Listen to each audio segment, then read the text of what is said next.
સુરતમાં અલથાણ વિસ્તારમાં અમ્રપાલી બંગલોઝ ખાતે ગૃહ રાજ્યમંત્રી હર્ષ સંઘવીએ શુભેચ્છા મુલાકાત કરી હતી। આ શુભેચ્છા મુલાકાતમાં જાહેરમાં લોકોની અનેક સમસ્યા સાંભળી હતી। મુલાકાતમાં ગૃહ રાજ્યમંત્રી હર્ષ સંઘવીએ કહ્યું હતું કે તમે લોકો દિલ ખોલીને કોઈ પણ ફરિયાદ કરો। આ મુલાકાતમાં ગૃહમંત્રીએ ટ્રાફિકને લઈ લોકોને સમજણ પણ આપી હતી। ગૃહમંત્રીએ જણાવ્યું હતું કે ભૂલથી પણ રોંગ સાઈડ નહીં જતા તો લોકોને પોલીસ દ્વારા કડક કાર્યવાહી કરવામાં આવશે। સુરતમાં હર્ષ સંઘવીની સ્થાનિકો સાથે શુભેચ્છા મુલાકાત થઈ। લોકોની સમસ્યા ગૃહ રાજ્યમંત્રીએ સાંભળી અને લોકોને દિલ ખોલી ફરિયાદ કરવા ગૃહમંત્રીએ જણાવ્યું। લોકોને ટ્રાફિક બાબતે પણ સમજણ આપી હતી। રોંગ સાઈડમાં ન આવવા માટે પણ સૂચના આપવામાં આવી હતી। સુરતમાં હર્ષ સંઘવીના સ્થાનિકો સાથે શુભેચ્છા મુલાકાત લીધી। લોકોની સમસ્યા ગૃહ રાજ્યમંત્રીએ સાંભળી લોકોને દિલ ખોલી ફરિયાદ કરવા ગૃહમંત્રીએ જણાવ્યું। લોકોને ટ્રાફિક બાબતે પણ સમજ આપી હતી। ટ્રાફિકના નિયમ તોડશો તો પોલીસની સ્લેટ પકડવી પડશે। રોંગ સાઈડ માટે દંડ સાથે પોલીસ કેસ પણ થશે। કોઈ પણ લોકોને ટ્રાફિક નિયમ તોડતા પોલીસ પકડે તો મને કે ઓફિસને ફોન ના કરશો। તમે ટ્રાફિકના નિયમન તોડનારની કોઈ મદદ કરી તો ટ્રાફિક સિગ્નલના અમલીકરણને કારણે અકસ્માતમાં ઘટાડો થયો। મેમો તો ભરવો જ પડશે, જેથી લાઈન ઓછી હોય ત્યારે ભરવા જાઓ। કે ટ્રાફિકની જે વ્યવસ્થા સુરતમાં જે પ્રકારે જનસંખ્યા વધતી જાય છે અને જનસંખ્યાના કારણે આપણે જે નાના નાના 4 રસ્તાઓ જે આવતા હોય એ 4 રસ્તાઓ પર જે પ્રકારે એક્સિડન્ટો થતા હતા અને તમે સૌ લોકો એના સાક્ષી છો। તમે સૌ લોકોએ કોઈને ને કોઈને ક્યાં કોઈ પરિચિત, ક્યાં કોઈક સગા વહાલા એવા અનેક લોકોને ખોયા હશે। ટ્રાફિકની વ્યવસ્થા જેવું ચાલુ થઈ તો અનેક લોકોએ જે સમસ્યા, ક્યાંક સિગ્નલમાં ટાઈમિંગનો પ્રોબ્લેમ થયો, કોઈક જગ્યા પર બમ્પનો પ્રોબ્લેમ થયો, કોઈક જગ્યા પર સર્કલો મોટા હતા એના કારણે પ્રોબ્લેમ થયો। પણ આ બધી જ વ્યવસ્થાઓને આપણે દરરોજ દરેક સર્કલ પર આખા દિવસમાં કઈ જગ્યા પર શું સુધારો લાવવો જોઈએ, કઈ જગ્યા પર શું બદલવું જોઈએ તે માટે માત્ર ચાલુ કરીને અધિકારીઓ કે અમે લોકો બેસી નથી ગયા। કમિશનરથી લઈને સુરત શહેરના પોલીસ વિભાગના ખૂબ મોટી સંખ્યામાં અધિકારીઓ સર્કલ પર ઉભા રહીને આ બધી જ વ્યવસ્થાઓની અંદર કઈ રીતે ક્યાં અગવડતા આવે છે, ક્યાં બમ્પરો નડે છે। તમે જોયા હશે બમ્પરો જ્યાં સર્કલ પર હતા એ નીકળી ગયા।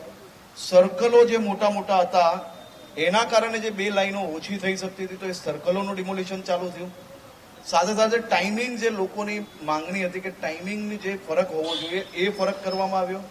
અને સાથે સાથે અનેક સિગ્નલો પર 80% સિગ્નલ એવા છે કે જે જગ્યા પર વધુ ભીડ થતી હતી એ ભીડો હવે તમે જોઈ હશે કે ઓછી થવા માંડી છે। પરંતુ હજી બી અનેક જગ્યા એવી છે કે જ્યાં સમસ્યા છે એ સમસ્યા બી આવનારા દિવસોની અંદર તાત્કાલિક નિવારણ કઈ રીતે આવે એના માટે આજે બી પોલીસ કમિશનરથી લઈને તમામ લોકો 4 કલાક સુધી અલગ અલગ સિગ્નલ પર પોતે ઊભા છે।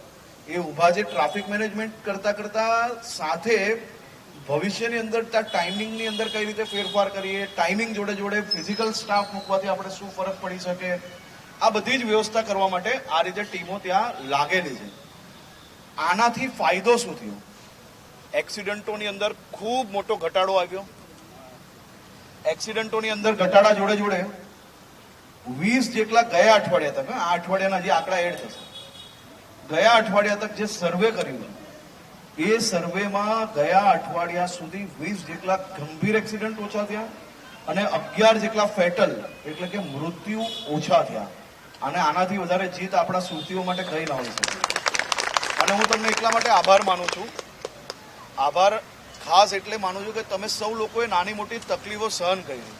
ક્યાંય 5-10 મિનિટ તમને જવામાં ટાઈમ વધારે લાગ્યો, ક્યાંક એક પછી એક સિગ્નલ આવતી હતી એવી 23 સિગ્નલો બંધ બી કરી હતી આપણે। જે ઓછા ડિસ્ટન્સમાં આવતી હતી એવી 23 સિગ્નલો ઓછી કરવામાં આવી।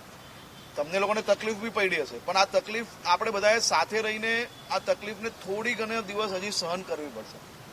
આ સહન કરવાથી આપણા શહેરને આપણે જે રોડ અકસ્માતની અંદર જે મૃત્યુ પામતા હતા એની અંદર આપણે ઘટાડો કરવાની આપણી જીદ છે। અને આ જીદ એ મારી માત્ર એટલાની નથી, આપણા સૌ સુરતીઓની ભેગા થઈને છે। અને મને વિશ્વાસ છે કે આમાં રિઝલ્ટ આવશે અને રિઝલ્ટ એવું મજબૂત આવશે કે તમને સૌ લોકોને જે બહારથી આવતા હતા ને મહેમાનો, એ પહેલા એમ કહેતા કે સુરતમાં કોઈ આમ ચલાવે કોઈ આમ ચલાવે, હવે રોંગ સાઈડ પર તમે નહીં જતા.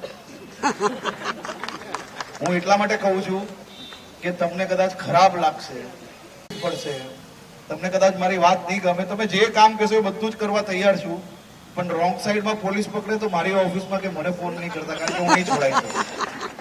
મારું કોઈ માનશે નહીં, કારણ કે મેં એ લોકોને કહ્યું છે કે મારી ઓફિસથી બી ફોન આવે, કોઈ બી ચૂંટાયેલા પ્રતિનિધિનો ફોન આવે, કોઈ બી મોટા સાહેબનો ફોન આવે, કોઈને છોડતા નહીં એકવાર માટે. આપણે રોંગ સાઈડ પર જઈને આપણા પરિવાર માટે ઘાતક નથી બનવાનું. આપણે ટ્રાફિક નિયમોનું પાલન જો કરશો તો સુરક્ષિત ડ્રાઇવિંગના કારણે તમે બી સુરક્ષિત રહેશો અને તમારા સુરક્ષિત રહેવાથી તમારું પરિવાર બી સુરક્ષિત રહેશે. એટલે રોંગ સાઈડની અંદર હવે ચલાન નહીં ફાડશે, હવે ચલાન નહીં ફાડશે. રોંગ સાઈડની અંદર પોલીસ કેસો કરવાના ચાલુ કર્યા છે, એટલે સ્લેટ પકડવી બહુ ભારી પડશે.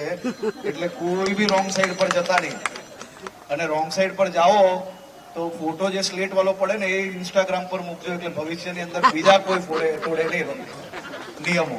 એટલા માટે આપ સૌ પાસે નિવેદન છે કે આટલા વિષયો આપ લોકો જરૂરથી કરો. જેટલી ફરિયાદો છે જરૂર, અહીંયા 2 જણ બેઠા છે એ બધી લખાઈ લો. અને રિપોર્ટર અરવિંદ રાઠોડ, જનાદેશ ન્યૂઝ, સુરત.